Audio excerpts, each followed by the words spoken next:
श्रीमद् भागवतम स्कंद प्रथम अध्याय 13 धृतराष्ट्र परित्याग श्लोक संख्या 51 शब्द अनुवाद भावार्थ श्री श्रीमद् एसी भक्तिवेदांत स्वामी श्री प्रभुपाद द्वारा। धृतराष्ट्रः सह भ्रात्रा गान्धार्या च स्वभार्यया दक्षिणेनाहिमवता ऋषीणामाश्रमं गतः। शब्द धृतराष्ट्र सह ની સાથે ભ્રાત્રા તેમના ભાઈ વિદુર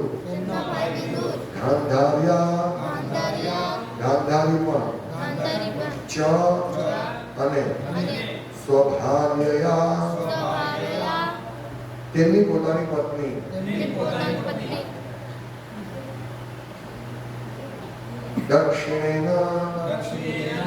દક્ષિણ બાજુએથી હિમવતઃ હિમાલયની ઋષિઓના આશ્રમમાં ગતઃ ગયા છે। હે રાજા, તમારા કાકા ધૃતરાષ્ટ્ર, તેમના ભાઈ વિદુર અને તેમના પત્ની ગાંધારી જ્યાં મહાન ઋષિઓના આશ્રમો આવેલા છે તે હિમાલયની દક્ષિણે બાજુએ ગયા છે। શોકાતુર મહારાજ યુધિષ્ઠિરને શાંત કરવા માટે સૌથી પ્રથમ નારદજી તત્વજ્ઞાની દ્રષ્ટિએ બોલ્યા અને પછી પોતાની આર્ષ દ્રષ્ટિએ જે જોઈ શકતા હતા તે તેમના કાકાની ભાવિ ગતિવિધિઓનું વર્ણન કરવા લાગ્યા અને નીચે પ્રમાણે વર્ણન કરવાનું શરૂ કર્યું। धृतराष्ट्रः सह भ्रात्रा गान्धार्या च स्वभार्यया दक्षिणेन हि भवता ऋषीणामाश्रमं गतः। हे राजा, તમારા કાકા ધૃતરાષ્ટ્ર, તેમના ભાઈ વિદુર અને તેમના પત્ની ગાંધારી જ્યાં મહાન ઋષિઓના આશ્રમ આવેલા છે તે હિમાલયની દક્ષિણે બાજુ ગયા છે। શ્રી પ્રભુપાદ લખે છે કે નારદ મુનિએ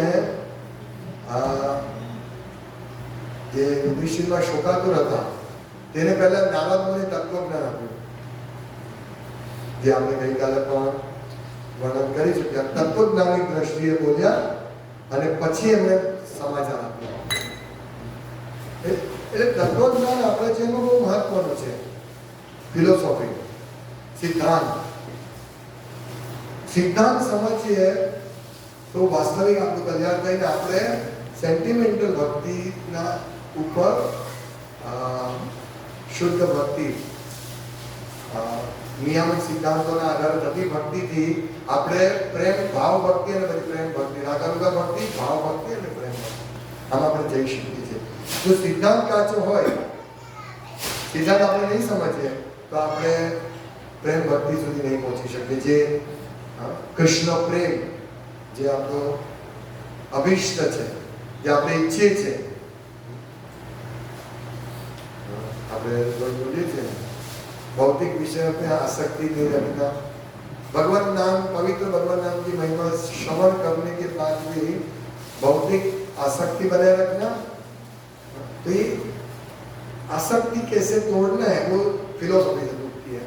हमारी भौतिक जगत में आसक्ति फिलोसॉफी, क्योंकि आसक्ति से हम बंधे रहते हैं, इतना मजबूत है आसक्ति, यानी बहुत मजबूत है।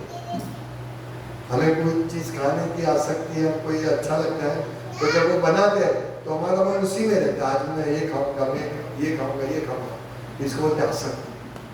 ये तोड़ना कोई आसान काम नहीं है।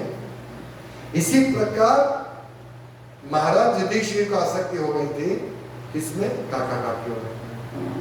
महात्मा विदुर आए, विदुर महाराज सन्यासी है। जिस प्रकार कल हमारे गुरु महाराज आए, हम सब आसक्ति, अच्छा है गुरु में आसक्ति रखना, अच्छा है, गुरु महाराज प्रसन्न हुए हमसे, लेकिन चलेगा। आसक्ति ये भौतिक आसक्ति नहीं है। हम लोगों को भी ना तो गुरु महाराज के प्रति भौतिक आसक्ति है, न गुरु महाराज को हमारे प्रति भौतिक आसक्ति है। वो जो आसक्ति है वो आध्यात्मिक लेवल की आसक्ति है। कल चीफ मिनिस्टर भी आने वाले थे गुजरात, गुजरात में કાલે ગુજરાતના ચીફ મિનિસ્ટર પણ આવવાના હતા. એ સમયે એમનું પણ વિમાન લેન્ડ થઈ ગયેલું. એમને લેવા પણ ઘણા બધા આવેલા, બહુ બધી ગાડી આવી. અને મહારાજ આપણા ગુરુ મહારાજને લેવા પણ ઘણા બધા લોકો આવ્યા. તો આ બંનેમાં ફરક શું હતો? આધ્યાત્મિક અને ભૌતિક, જમીન આસમાનનો ફરક, સોના અને લોખંડનો ફરક. જે મહારાજને લેવા આવેલા હતા એ બધા આસક્ત હતા કૃષ્ણમાં, પ્રભુપાદના પ્રતિનિધિમાં, કૃષ્ણના પ્રતિનિધિમાં. અને ઈચ્છતા હતા કે એકવાર મહારાજ મારે જોઈને ખુશ થઈ જાય, પ્રસન્ન થાય, અથવા મહારાજને દર્શન કરીને અમે ધન્ય થઈ જાય, આ ભાવના. એટલે મહારાજને ખાલી 1 મિનિટનો સંગ લેવા માટે બધા ભક્તો ઈચ્છા કરતા હતા, આસક્તિ. એટલે બધા બધું કામ છોડીને મળવા આવ્યા. જ્યારે પોલીસો પણ હતા, પોલીસો પણ વિચારતા હતા આની કૃપા મળી જાય, ચીફ મિનિસ્ટર મને જોઈ લે, એક ડ્યુટી તરીકે આવતા. અને ચીફ મિનિસ્ટર મને જોઈ લે તો મારી ઉન્નતિ થશે, ભૌતિક ઉન્નતિ, રૂપિયા મળે, પગાર મળે, એટલે ડ્યુટી આવે. ચીફ મિનિસ્ટર બંદોબસ્ત કરવાનો, ત્યાં જવાનું, કેટલી મહેનત પડે એ લોકોને. આપણા માતા કોઈ કૃષ્ણના રક્ષણમાં બોડીગાર્ડ કોઈ જરૂર નથી, કમ્પ્લીટ કૃષ્ણના રક્ષણમાં. અને ચીફ મિનિસ્ટર આવે તો ટેન્શનમાં બધા, કોઈ પ્રોબ્લેમ તો નથી થવાનો ને, કોઈ આવીને એને કંઈ તો નહીં કરશે ને. એટલે કેટલા ડરતા હતા કે ભાઈ તમે ઉપર જાઓ, જીપ આવશે. કેટલી બધી જીપ સમ કરતી આવી.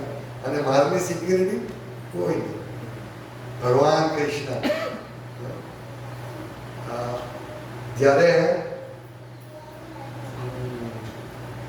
બલી મહારાજને પણ ભગવાન કહે છે કે મારું ચક્ર, સુદર્શન ચક્ર તારી રક્ષામાં રહેશે.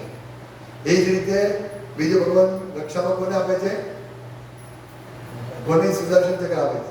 યાદ કરો, ભાગવતમની કથા છે. અંબરીશ મહારાજને પણ સુદર્શન ચક્ર 1 વર્ષ સુધી. તો ભક્તોનો કોઈ વાર નથી વાતો કરી શકતો, કોઈ નહીં દુનિયામાં, કોઈની તાકાત નથી. કેમ? કારણ કે એનું રક્ષણ ભગવાનનું સુદર્શન ચક્ર કરે છે. એટલે ભક્તોને કોઈ ચિંતા નથી હોતી. તો કહેવાનું તાત્પર્ય કે ભૌતિક અને આધ્યાત્મિક આસક્તિમાં જમીન આસમાનનો ફરક છે. કોઈ ભક્તને ભૌતિક લાભ નતો થવાનો. મહારાજને રિસીવ કરવા ગયા, મહારાજના દર્શન કર્યા, મહારાજનું લેક્ચર સાંભળ્યું, તો કોઈને ભૌતિક લાભ નથી થવાનો, બલકે ભૌતિક ગેરલાભ થઈ શકે છે. કારણ કે આધ્યાત્મિક આશીર્વાદ મીન્સ ભૌતિક આસક્તિનો કાપ. કદાચ ઘર બાર છોડવું પડે, કદાચ વધારે સમસ્યા આવી શકે જીવનમાં, ભૌતિક સમસ્યા આવી શકે. એટલે આધ્યાત્મિક કૃપા લેતા પહેલા વિચારવું પડશે. જેમ કે નારદ મુનિએ યુધિષ્ઠિર મહારાજને આધ્યાત્મિક પ્રવચન આપ્યો, યુધિષ્ઠિર મહારાજને પણ આપ્યો, અને ધૃતરાષ્ટ્રને પોતાના ભાઈને આધ્યાત્મિક પ્રવચન આપ્યો કે તું અહીંયા બેસી રહે છે. નારદ મુનિએ નહીં, વિદુર મહાત્માએ નારદ મુનિએ પણ આપ્યો. કોને? યુધિષ્ઠિર મહારાજ. તો વિદુર મહાત્માએ આપ્યો કે તું અહીંયા બેસી રહ્યો છે, આ શું કરી રહ્યો તું? તારો હવે મૃત્યુ રાહ જોઈ રહ્યું છે. અને આશીર્વાદ, આધ્યાત્મિક આશીર્વાદ કહેવાય એને. તો શું થયું? ઘર છોડવું પડ્યું. એટલે આપણે ધ્યાન રાખવું પડે. મારી કૃપા મળશે, મારી કૃપા. પણ મારી કૃપા એટલે શું? કદાચ ઘર બાર છોડવું પડે. તૈયાર છો તો લેવા આવજો. ભૌતિક આશીર્વાદ પણ મળશે, પણ એનાથી ઘર બાર અહીંયા મજબૂત થશે, અહીંયા મૂળિયા મજબૂત થશે. પછી ગમે એટલો હલાવશે નહીં જઈશું. પૈસા આવે તો મૂલ્ય મજબૂત થાય ને, આ ભૌતિક જગતના.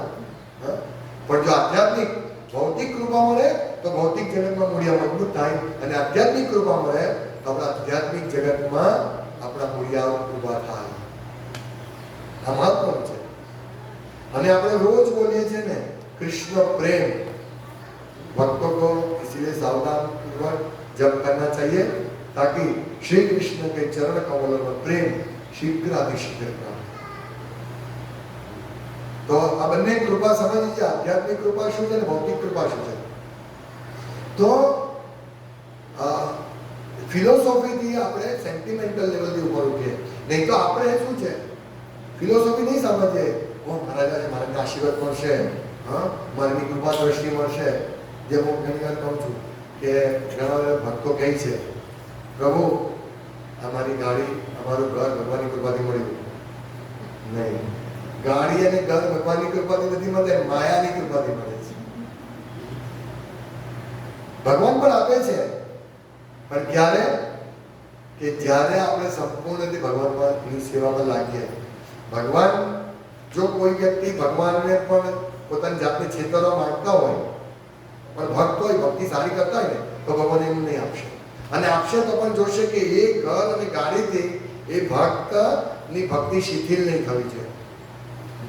ધન આવે તો આપણી ભક્તિ શિથિલ થાય. જો આપણી પાસે રહેવાની સારી સગવડ હોય, બરાબર છે, અને ખાવા પીવાની બધી વ્યવસ્થા હોય, તો આપણી ભક્તિ શિથિલ થઈ જાય છે. હા, જે ભક્તિમાં આગળ વધેલા છે એને રહેવાની અને ખાવા પીવાની જો સારી વ્યવસ્થા હોય તો એ ભક્તિની શિથિલ નહીં થશે. એટલે ભગવાન જોશે કે હું આને જો આપીશ, ચૈતન્ય ચરિતામૃતનું સુંદર વર્ણન છે કે જો હું આને ભૌતિક ભોગ આપીશ તો એનાથી એ મને ભૂલી જશે અને મારી પાસે વારંવાર પાસે ભૌતિક ભોગ માંગશે, તો હું એને એક વાર આપીને બંધ કરી દઈશ. હું મૂર્ખ નથી કે એને ભૌતિક ભોગ આપીને આ ભૌતિક જગતમાં સગવડતો રાખું, નહીં. એટલે ભગવાન તો હોશિયાર છે. એટલે કદી પણ ભૌતિક ભોગ માટે પ્રાર્થના નહીં કરવાની, કદી પણ.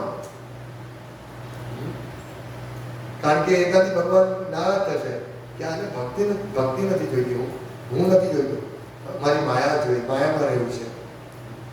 એટલા માટે ફિલોસોફી સમજવી બહુ જરૂરી છે. આપણે એટલે ઘણા ભક્તો એમ કહે છે કે ભગવાનની કૃપાથી મારું આ થઈ ગયું. એકવાર સવ્યસાચીપુર એક માતાજીનું ઇન્ટરવ્યુ લેતા હતા, તો કે હું ભક્તિમાં, મારો છોકરો ભક્તિમાં આવ્યો પછી તો મારા બધા સમસ્યાઓ સોલ્વ થઈ જાય. મારો પગાર ડબલ થઈ ગયો, મારું જે પણ અમારી સમસ્યા આવે ને તે બધી સોલ્વ થઈ જાય. સવ્યસાચીપુરે પૂછ્યું કે માનો કે સોલ્વ નહીં થઈ તો શું થશે? ઘણી વાર એવું થાય ને કે આપણે ઈચ્છે કે અમારો સમસ્યા છે, મારે 1 લાખ રૂપિયા કોઈ નથી આપતું અને નહીં જ આપે તો ભગવાનની ભક્તિ કરવાથી જો કે અમારે પૈસા. એટલા માટે સિદ્ધાંત જરૂરી છે. તો સવેસર કે નહીં આપ્યા તો બધા એ ભક્તિ કે નહીં આપશે જ, તો ભગવાન આપશે. એટલે આ કાચો બેઝ છે આપણો, આવો બેઝ નહીં હોવો જોઈએ. આ બહુ ધ્યાનથી સમજવા જેવો પોઈન્ટ છે. એટલા માટે ફિલોસોફી, નારદ મુનિએ ફિલોસોફી જે જાણતા હતા, યુધિષ્ઠિર મહારાજ જાણતા હતા તો પણ ફિલોસોફી કરી. જો યુધિષ્ઠિર મહારાજ ભગવાનના શુદ્ધ ભક્ત હતા અને આમાંથી પાર થઈ ચૂક્યા હતા, છતાં પણ નારદ મુનિ એમને ફિલોસોફી કહી છે. પ્રભુપાદ શું લખે છે કે શોકાતુર મહારાજ યુધિષ્ઠિરને શાંત કરવા માટે સૌથી પ્રથમ નારદજી તત્વજ્ઞાની દ્રષ્ટિએ બોલ્યા. એટલે આપણા જીવનમાં ફિલોસોફીને સિદ્ધાંત બોલ્યા અને ચિત્તા કરે આળસ. એટલે આપણે સિદ્ધાંત સમજમાં આળસ નહીં કરવાની. આપણી પર દુઃખો આવે છે, આપણને કોઈ ભક્ત દુઃખ આપે છે, કોઈ સામાન્ય જીવ દુઃખ આપે છે, ફિલોસોફી જો આપણી ક્લિયર હશે ને તો આપણે શું વિચારશું કે હા, આ જગત ત્રિતાપથી ભરેલું છે, આ જગતમાં સુખ મળશે જ નહીં. ફિલોસોફી આપણી ક્લિયર હશે તો આપણે દુઃખ દૂર કરવાનો પ્રયાસ નહીં કરીશું. કેમ? કારણ કે પ્રહલાદ મહારાજ કહે છે કે વ્યક્તિ જેટલા દુઃખ દૂર કરવા જશે ને એટલા દુઃખોના ઉપાય વધારે એને સમસ્યાઓ લાવશે. આ પ્રહલાદ મહારાજની વાત છે. એટલે આપણે દુઃખ દૂર કરવાનો પ્રયાસ નહીં કરવાનો. ક્યારે નહીં કરીશું? જ્યારે આપણે તત્વજ્ઞાન પાવરફુલ હશે. તત્વજ્ઞાન એટલે સેન્ટિમેન્ટલ ભક્તિમાં એવું નહીં હોય. સેન્ટિમેન્ટલ ભક્તિ એટલે રિલિજન વિધાઉટ ફિલોસોફી. સેન્ટિમેન્ટલ ભક્તિ, ભાવુક ભક્તિ. કોઈ નિયમ પાળવાની જરૂર નથી, બસ ભગવાનનું નામ લેવાનું. હું તો ભગવાનનું નામ મનમાં લઉં છું, ગણવાનું છું ભગવાનનું નામ લેવાનું, સતત લ્યા કરું. અરે તમે છે ને જો મનમાં લેશો ને તો 5 વાર પણ નહીં લઈ શકશો. मैं पूछू કેટલી વાર તમે સોમવાર લો છો? हाँ, मैंने पूछा मेरे मन में चलता ही है, कितनी बार चलता है, नहीं लेवाય. એટલા માટે જબરજસ્તીથી વિધિ ભક્તિમાં આ વસ્તુ છે કે 16 માળા મિનિમમ, દીક્ષા માટે 16 માળા મિનિમમ. કોઈ સેન્ટિમેન્ટ પ્રભુપાદે કશું આપણને શું કહેવાય સેન્ટિમેન્ટલ ને શું કે ભાવુક વસ્તુ કશું નથી આપ્યા. આટલું કરવાનું એટલે કરવાનું, 16 માળા કરવાના. મારા મનમાં તો રામ રમે જ છે. અરે શું મનમાં રામ રમે? રાવણ રમતો હોય એ રાવણ ને આપણે ગઈકાલે વાત કરી ને બધાને આપણે રાવણ બેઠેલો જ છે, હિરણ્યકશિપુ બેઠેલો છે, શિશુપાલ દંત વક્ર હિરણ્ય બધા બેઠેલા છે આપણા હૃદયમાં. એટલે એને કાઢવા પડે પહેલા. એટલે રામ નથી બેઠા છે પણ કવર થઈ ગયા છે ધુમ્મસ. એટલે રામ ભગવાનના દર્શન કરવા, વિષ્ણુના દર્શન કરવા, કૃષ્ણના દર્શન કરવા માટે ફિલોસોફીથી આપણું માર્જન કરવું પડે. એટલા માટે પ્રભુપાદે કોઈ ધર્મ અંધતા નથી આપી. પ્રભુપાદે 16 માળા કર્યું. જ્યારે પહેલી વાર દીક્ષા આપે છે પ્રભુપાદ, કોઈ નિયમ નહોતા. પ્રભુપાદ કે હું કાલે દીક્ષા આપીશ. અને પછી પ્રભુપાદ લખે છે 4 નિયમો પછી બોર્ડ પર, અને લખે છે કે ગુરુને ભગવાન સમાન સમજવા જોઈએ. પ્રભુપાદે અત્યાર સુધી એવું કહ્યું હતું કે ગુરુ ભગવાન નથી, ગુરુ ભગવાન દાસ. અને પહેલી દીક્ષા પછી લખ્યું એટલે બધા અંદર વાત કરવા માંડ્યા. કારણ કે પ્રભુપાદે ફિલોસોફી નહીં સમજાવતા હતા, ફિલોસોફી સમજાવતા હતા પણ આ બધું નહીં સમજાવ્યું. તો બધા અંદર વાત કરવા, પણ બધા ભક્તો તો ગયા પ્રભુપાદ પાસે, બધા ઉદાસ હતા કે આ શું પ્રભુપાદે દીક્ષા આપ્યા પછી આ બધું ફેરફાર થઈ ગયો અને નિયમો લાવી દીધા જાય છે. પછી પ્રભુપાદ સમજાય છે ભગવાન અને ગુરુમાં શું અંતર છે અને શું સમાનતા છે. ભગવાન થી પણ ગુરુ ચડી જાય છે, કારણ કે ભગવાન ઈચ્છે છે કે મારો શિષ્ય મારાથી. એટલે પાર્વતી માતાને શંકર ભગવાન કહે ને આરાધનાનામ સર્વેષામ વિશ્વરારાધના પરમ તદીયાનામ આરાધનાનામ સર્વેષામ વિશ્વરારાધના પરમ તસ્માત પરતરમ દેવી તદીયાનામ અભ્યર્ચનમ.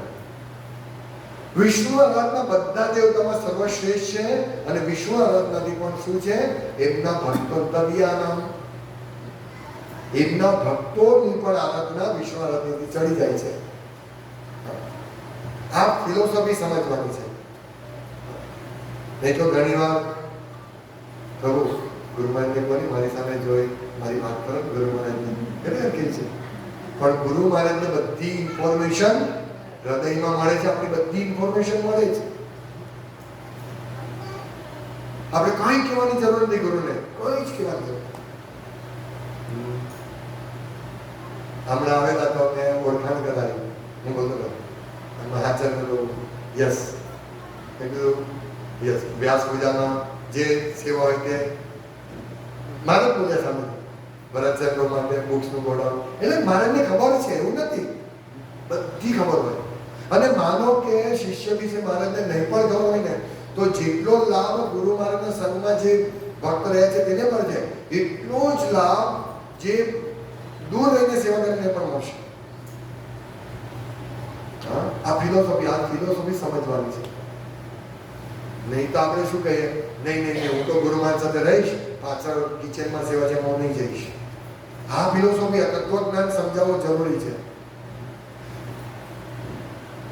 એટલે ઘણા ભક્તોની ત્યાં જરૂર હતી, એટલે મને કહે મેં કીધું પ્રભુ તમે અહીંયા રહેવું પડે. હા પ્રભુ તમે જ્યાં કહેશો ત્યાં રહીશું. યસ, એ ભાવના હોવી છે.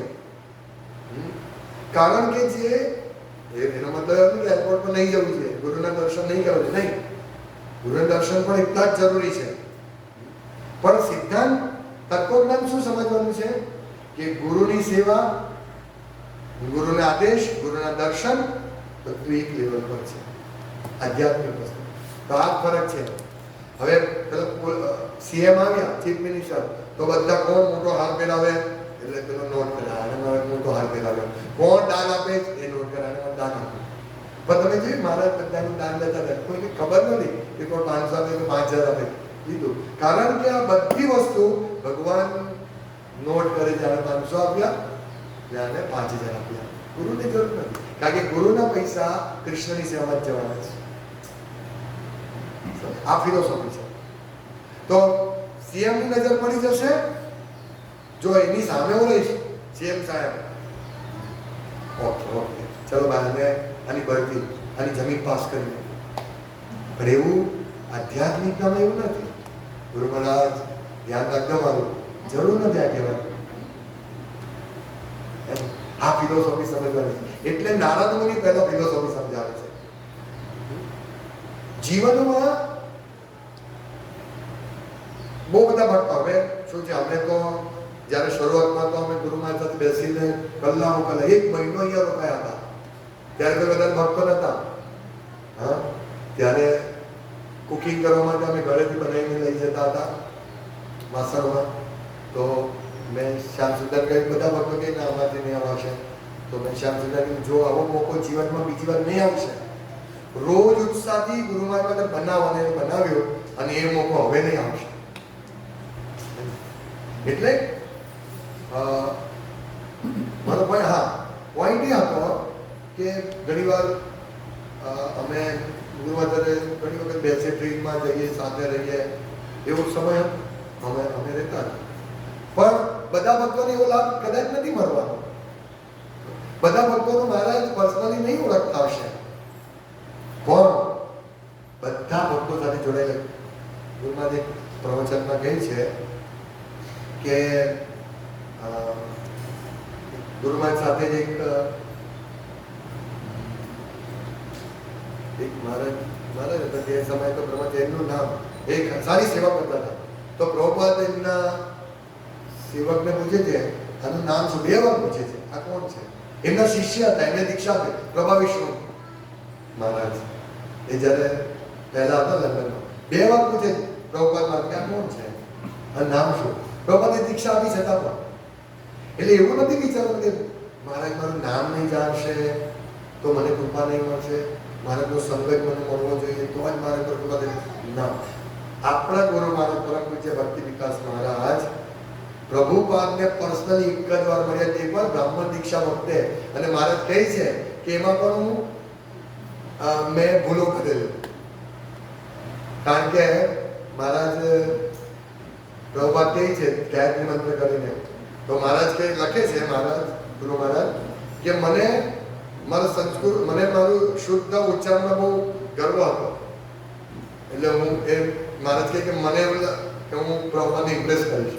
પણ પ્રભુપાદે એમના ઉચ્ચારમાં 3 થી 4 ભૂલો કાઢી મહારાજને. महाराज के गायत्री मंत्र जब दे रहे थे ना पर्सनली, तो महाराज का ऐसा था उस टाइम तो ब्रह्मचारी कि मेरा शब्द मैं बहुत अच्छा उच्चारण करूंगा, प्रभुपाद को मैं इम्प्रेस कर, मतलब प्रभुपाद को मेरा ये होगा। तो महाराज की प्रभुपाद ने 3-4 गलती निकाली, फिर छोड़ दिया महाराज ने। फिर बोला सुबह दोपहर शाम गायत्री जब करना है। तो महाराज ने क्लियर होने के लिए क्लियर मैंने पूछू कि कोई स्पेसिफिक टाइम प्रभुपाद के सुबह दोपहर शाम, फिर महाराज को और स्पेसिफिक भाई इतने बजे ये बजे, तो 2 बार पूछे प्रभुपाद ने सुबह दोपहर शाम, मतलब इस प्रकार महाराज के प्रथम एक ही बार पर्सनली मिले थे गायत्री जप के टाइम, और ज्यादा से ज्यादा 10 बार ऐसे आते और जाते हैं। जैसे हम तो कितनी बार मिल चुके हैं, तो ऐसे आते हैं। एक बार महाराज ने प्रभुपाद का फोटो दिया, प्रभुपाद ने फोटो कुछ फोटो या फूल दिया, तो प्रभुपाद ने देखा भी नहीं और चले गए। इस प्रकार महाराज की मुलाकात है प्रभुपाद की, आप सोचिए आज महाराज क्या है। हाँ, એટલે સમજો ફિલોસોફી સમજવી જરૂરી છે, ગુરુ શું છે, ફિલોસોફી શું છે, તો આપણે. અને બીજો એક મહત્વનો પોઈન્ટ છે આશ્રમમ, ઋષિનામ આશ્રમમ ગતઃ. જ્યાં ઋષિઓનો આશ્રમ છે ત્યાં હિમાલયમાં ત્યાં ગયા હતા ફિલોસોફી સાંભળીને. કેટલી મોટી ઉંમરે ગયા ને. ધૃતરાષ્ટ્રના દાંત હલતા હતા, પેટમાં ભૂખ નહોતી, શરીર હલતું હતું, મૃત્યુ તૈયારી કરતું હતું. એ સમયે આમાં જવું એટલે કાશ્મીર કઈ સહેલી વાત નથી.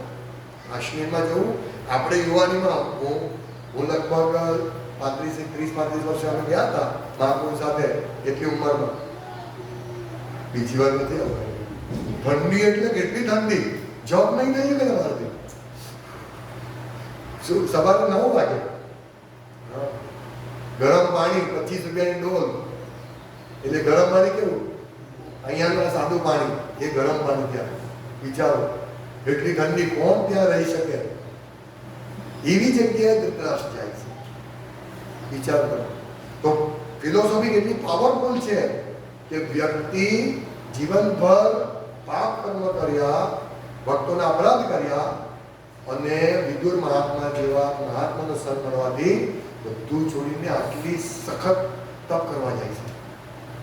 એટલે આપણે ફિલોસોફીમાં સમજવામાં ભૂલ નહીં કરવાની.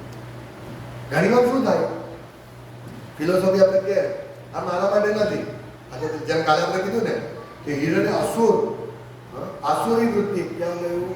મનુષ્યના 2 વર્ગો હોય છે, દ્વેષી અને આજ્ઞાંકિત. હું તો આજ્ઞાંકિત છું, હું દ્વેષી નથી. આપણે બધાને એમ જ લાગે છે દ્વેષી બીજા છે, આ બીજા માટે કહેવાય, અસુર બીજો છે, હું નથી. બધા આપણે એવું વિચારીએ. કાલે બધું દારૂડિયાની વાત કરી, બધા હસતા હતા. એકચ્યુઅલી હસવું નહીં જોઈએ, ગંભીરતાથી સમજવું જોઈએ. ગંભીર વિષય છે. બધા એમ કે મનોરંજન ભારત કરતા બહુ મોટી, બહુ ઊંચી ફિલોસોફી કહેતા હતા મારા. એટલે લોકો શું સમજે, દારૂડિયા તો દારૂડિયા માટે, મારા માટે નથી એમ સમજે. હું તો ભક્તિ કરું છું, એવું નહીં વિચારવાનું. આપણે ગૃહ, આપણું ઘર આશ્રમ છે, એ હું અહીંયા પોઈન્ટ કહું છું. એટલે એમને રીતે મારા માટે નથી, આ તો પેલા લોકો માટે, જે ભક્તિ નથી કરતા એના માટે. પણ આપણે કેટલી ભક્તિ કરીએ છીએ, આ સમજો આ પોઈન્ટ. એટલે જ્યારે કથા ચાલે ને આપણે સમજ્યા મારા માટે બોલી રહ્યા, અસુર હું છું. આપણે શોધવાનું કે અસુરની વાત ચાલે તો મારા હૃદયમાં ખરેખર અસુર છે કે નહીં? હું આ ખરેખર આપણે એમ કે આસક્તિ આપણે નહીં રહી છે. હું તો 16 માળા કરું છું, હું તો રેગ્યુલર મંગળા મંદિર રહી જાઉં છું. આ મારા માટે નથી. ના, આ મારા માટે જ છે. આશ્રમ ગત, મારે પણ આશ્રમ જવાની તૈયારી કરવી જોઈએ. કેટલા દિવસ જીવવાના આપણે? 25 વર્ષ, 50 વર્ષ. આપણે ત્યાં આમ જ ક્યાં વિચારણા કરીશું, આ મારા માટે નથી, મારા માટે નથી, મારા માટે નથી. હજુ રહીશ જીવ જગતમાં. હા, તો જેમ વિચાર મારા માટે નથી, એને વિચાર મારા માટે જ છે, બીજા માટે નથી. એક વાર દ્વારકામાં મહારાજે પ્રવચન આપેલું, બહુ જબરદસ્ત પ્રવચન. મારા જગ્યાએ પ્રવચન જબરદસ્ત જ હોય છે, ઇંગ્લિશમાં વધારે ધારદાર હોય. પ્રવચન પત્યું ને 4 થી 5 વખતે મને કહ્યું, મહારાજને મેરે લીએ બોલા, મહારાજને મેરે લીએ બોલા. વાસ્તવમાં બધાને એમ જ લાગવું જોઈએ કે આ મારા માટે છે. હા, મહત્વનો પોઈન્ટ છે. એટલે આપણે એમની વાત તો દારૂડિયા માટે છે, મારા માટે નહીં. આપણે પણ દારૂડિયા જ છીએ. પેલો દેખ જાણી જોઈને દારૂ પીએ છે, પણ આપણે પણ આ ભૌતિક જગતમાં આસક્ત રહીને આ મદિરા જ પીએ છીએ. આપણે બીજું કશું નથી. જેટલી વાર કૃષ્ણ ભક્તિ સિવાયના આપણે કાર્ય કર્યા તો સમજવા પડતું આપણે પણ દારૂ પીએ ને. આ મેસેજ મારા માટે જ છે. હવે જો ધૃતરાષ્ટ્ર મેસેજ આપ્યો, ધૃતરાષ્ટ્ર લઈ લીધો. અહીંયા કોણ હતા? યુધિષ્ઠિર મહારાજ પણ હતા, ધૃતરાષ્ટ્ર પણ હતા. પણ ધૃતરાષ્ટ્રે હા, હવે આ મેસેજ તો મારા માટે જ છે. કેટલી વાર કૃષ્ણ ભગવાને સમજાવ્યું, મહાત્મા વિદુરે પણ કેટલી વાર સમજાવ્યું, પણ નહીં માન્યા. પછી જ્યારે વિદુર મહાત્મા સંન્યાસી બનીને આવ્યા અને પછી જે જબરજસ્ત ઉપદેશ આપ્યો ત્યારે એમને ખબર પડી અને કૃષ્ણની કૃપા થઈ ત્યારે એમને ખબર ભક્તિના માધ્યમ દ્વારા. વિદુરમાં જો કૃષ્ણે મેસેજ આપ્યો નહીં સમજ્યા, પણ મહાત્મા વિદુરે સંદેશ આપ્યો તો કૃષ્ણથી વિદુર ચડી ગયા ને. ભગવાન એવું ઈચ્છે છે કે મારા ભક્ત ચડી જાય મારાથી. જ્યારે યુધિષ્ઠિર મહારાજ દુઃખી હતા તો ભગવાન વ્યાસ રૂપે વ્યાસદેવ સમજાવે છે નથી સમજતા. કૃષ્ણ સ્વયં સમજાવે છે યુધિષ્ઠિર વાતને નથી સમજતા. પછી કૃષ્ણ બધાને તૈયાર કરીને ચાલો બધા મારી સાથે ક્યાં? ભીષ્મદેવ દેહ ત્યાગ કરે ત્યાં. અને ભીષ્મદેવ મેં સંદેશ આપે છે અને યુધિષ્ઠિર મારો બધો શોક દૂર થઈ જાય છે. અરે ભીષ્મદેવથી શોક દૂર થઈ ગયો. ભગવાન કૃષ્ણના અવતાર વ્યાસદેવથી શોક દૂર નહીં ગયો. આ જ બતાવે છે કે ભગવાન ઈચ્છે છે કે મારા અંશની મારાથી વધારે નામના થાય અને ભગવાનનો ભક્ત વિચાર છે મારાથી વધારે ભગવાનની નામના થાય. પ્રભુપાદનું નામ કોઈ જાણતું નહોતું પણ કૃષ્ણનું નામ આખું વિશ્વ જાણે છે. આ છે ભક્તનો ભગવાન માટેનો પ્રેમ. હવે ભગવાને શું કર્યું? કૃષ્ણથી પણ વધારે પ્રભુપાદનું નામ જાણે. આપણે બધા કૃષ્ણને એટલું બધું નહીં પણ પ્રભુપાદ કેમ?